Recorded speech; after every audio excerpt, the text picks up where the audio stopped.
بسم اللہ الرحمن الرحیم۔ السلام علیکم۔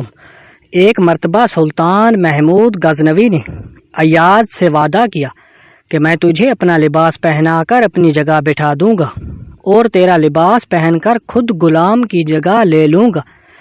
چنانچہ جس وقت سلطان محمود غزنوی حضرت ابو الحسن رحمۃ اللہ علیہ سے ملاقات کی نیت سے کھرکان پہنچا تو قاصد سے کہا کہ حضرت ابو الحسن رحمۃ اللہ علیہ سے یہ کہہ دینا کہ میں صرف آپ سے ملاقات کی غرض سے حاضر ہوا ہوں، لہذا آپ زحمت فرما کر میرے خیمے تک تشریف لے آئیں، اور اگر وہ آنے سے انکار کریں تو یہ آیت تلاوت کر دینا: آتی اللہ و آتی الرسول و اولا المرمکم، اللہ اور اس کے رسول کی اطاعت کے ساتھ اپنی قوم کے حاکم کی بھی اطاعت کرتے رہو۔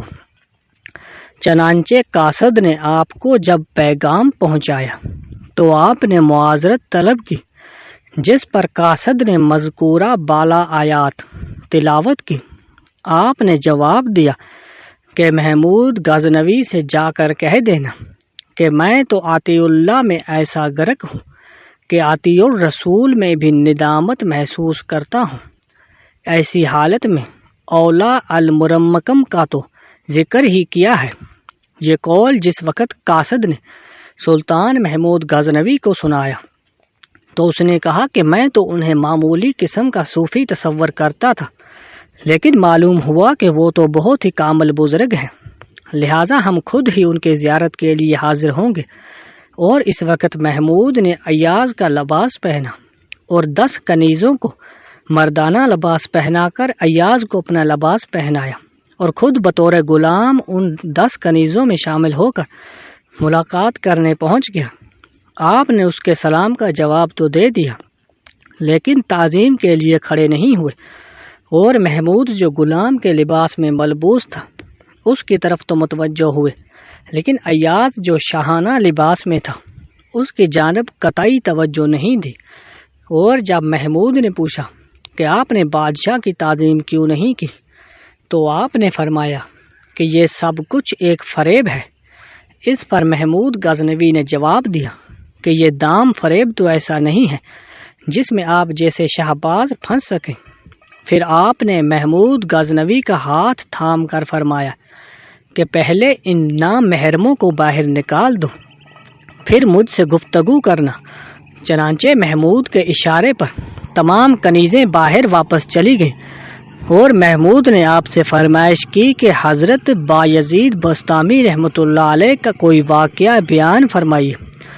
آپ نے فرمایا کہ حضرت بایزید رحمۃ اللہ علیہ کا قول یہ تھا کہ جس نے میری زیارت کر لی اس کو بدبختی سے نجات حاصل ہوگی۔ اس پر محمود نے پوچھا کہ کیا ان کا مرتبہ حضور نبی کریم صلی اللہ علیہ وسلم سے بھی زیادہ بلند تھا؟ اس لیے کہ حضور نبی کریم صلی اللہ علیہ وسلم کو ابو جہل اور ابو لہب جیسے منکرین نے دیکھا، پھر بھی ان کی بدبختی دور نہ ہو سکی۔ آپ نے فرمایا کہ اے محمود، ادب کو ملحوظ رکھتے ہوئے اپنی ولایت میں تصرف نہ کرو، کیونکہ حضور نبی کریم صلی اللہ علیہ وسلم کو خلفائے اربعہ اور دیگر صحابہ کے سوا کسی نے نہیں دیکھا، جس کی دلیل یہ آیت مبارکہ ہے: وَتَرَاهُمْ يَنْتَظِرُونَ عَلَيْكَ وَهُمْ لَا يَبْصِرُونَ۔ اے نبی صلی اللہ علیہ وسلم، آپ ان کو دیکھتے ہیں جو آپ کی جانب نظر کرتے ہیں، حالانکہ وہ آپ کو نہیں دیکھ سکتے۔ یہ سن کر محمود بہت مخلوص ہوا، پھر آپ سے نصیحت کرنے کی خواہش کی تو آپ نے فرمایا کہ نواحی سے اجتناب کرتے رہو، باجماعت نماز ادا کرتے رہو، سخاوت اور شفقت کو اپنا شعار بنا لو۔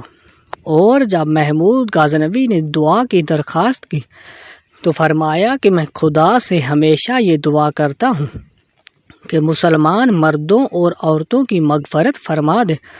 پھر جب محمود غزنوی نے عرض کیا کہ میرے لیے مخصوص دعا فرمائیں تو آپ نے کہا: اے محمود، تیری عاقبت محمود ہو۔ اور جب محمود نے اشرفیوں کا ایک تھیلا آپ کی خدمت میں پیش کیا تو آپ نے جو کی خشک ٹکیا اس کے سامنے رکھ کر حکم دیا کہ اس کو کھاؤ۔ چنانچہ محمود نے جب توڑ کر منہ میں رکھا اور دیر تک چبانے کے باوجود بھی جب حلق سے نہ اترا تو آپ نے فرمایا کہ شاید نوالا تمہارے حلق میں اٹکا ہے۔ اس نے کہا ہاں، تو فرمایا کہ تمہاری یہ خواہش ہے کہ اشرفیوں کا یہ تھیلا اسی طرح میرے حلق میں بھی اٹک جائے، لہٰذا اس کو واپس لے لو، کیونکہ میں دنیاوی دولت کو طلاق دے چکا ہوں۔ اور محمود کے بے حد اسرار کے باوجود بھی آپ نے اس میں سے کچھ نہ لیا۔ پھر محمود نے خواہش کی کہ مجھ کو بطور تبرک کے کوئی چیز عنایت فرما دیں۔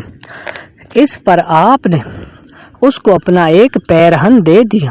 پھر محمود غزنوی نے رخصت ہوتے ہوئے عرض کیا کہ حضرت آپ کی خانقاہ تو بہت خوبصورت ہے۔ فرمایا کہ خدا نے تمہیں اتنی وسیع سلطنت بخش دی ہے، پھر بھی تمہارے اندر طمع باقی ہے اور اس جھونپڑی کا بھی خواہش مند ہے۔ یہ سن کر اس کی بے حد ندامت ہوئی، اور جب وہ رخصت ہونے لگا تو آپ تعظیم کے لیے کھڑے ہو گئے۔ اس نے پوچھا کہ میری آمد وقت تو آپ نے تعظیم نہیں کی، پھر اب کیوں کھڑے ہو گئے؟ فرمایا کہ اس وقت تمہارے اندر شاہی تکبر موجود تھا اور میرا امتحان لینے آئے تھے، لیکن اب عاجزی و درویشی کی حالت میں واپس جا رہے ہو۔ چنانچہ اس کے بعد سلطان محمود غزنوی وہاں سے رخصت ہو گیا۔